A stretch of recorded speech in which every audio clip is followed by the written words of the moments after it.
sa akin nagagalit. May kanya lang yan. Napakaganda ni baby girl. Mas maganda ka. Naluloko talaga ko dito sa mga bata.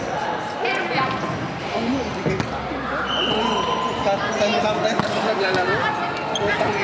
Ako yung inaanggol Asa na? Ano ko talaga kayo gumagano, dumidikit ako. Ganda ba talaga si baby girl dapat kapatalo siya. Ganun lang guys. Tatawa tayo. Sabi ko sa kanila, bigay mo kay G.